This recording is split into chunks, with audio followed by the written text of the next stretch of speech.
It was the autumn of 2002 when the leaves danced and twirled while the gusts blew.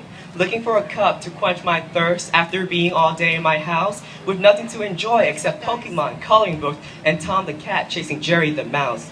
Reaching into the cupboard, which had a Vietnamese flag taped to the corner, my hand slipped and knocked a plate from the corner of the cupboard to the solid surface of the kitchen floor. It was a quick, clean, crack when Mom rushed out her door.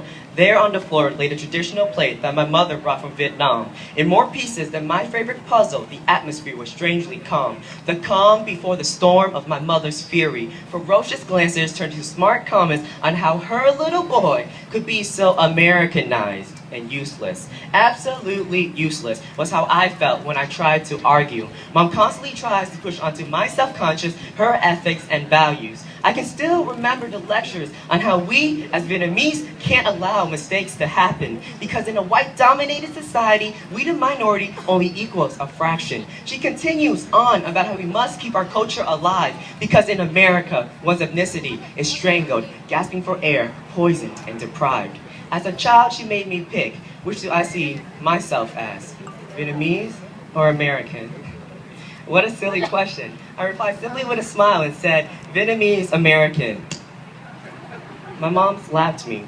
Her squinty eyes shows deep traces of betrayal in the path the trophies carved while she blinked and closed the gate to her heart. I never understood why my mom overreacted to something so small, but little did I know that the reality was a giant that stood over my mother's fear and blocked all sunlight using the shadow tangling down its wall. My mom was scared that I would forget the culture that she lived, a small rural neighborhood in southern Vietnam where the children roam over the hills and past the ridge. She was scared that I would trade it in for the Xbox on our Americanized suburban sidewalk of Woodbridge. She was scared that the luxury of America would sing its song and put me in a trance, wasteful spending until I depleted my life savings of everything my Vietnamese culture taught me and filed for bankruptcy before switching firms to American finance. She was scared to lose whatever connection that this mother and child shared before she became scared.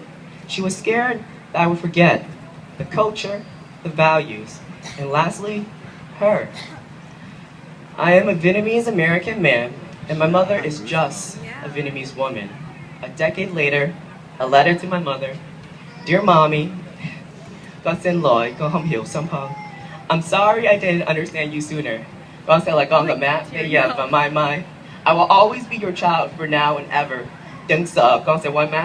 Don't be scared that I will forget you. You, because Mom, no matter my opinions or values, the deep blue bond of mother and child running through my veins remains true. Like the day in the autumn of 2002, when the leaves danced and twirled while the gusts blew, when that place shattered so did my ignorance, judging who become, not my culture and circumstances. I'm a Vietnamese-American man who was raised by a strong, beautiful, and wise Vietnamese woman. Basically, Mom, thanks for everything. I know you'll be here for me no matter what life brings. Even in history, there's a mother that gave birth to each king.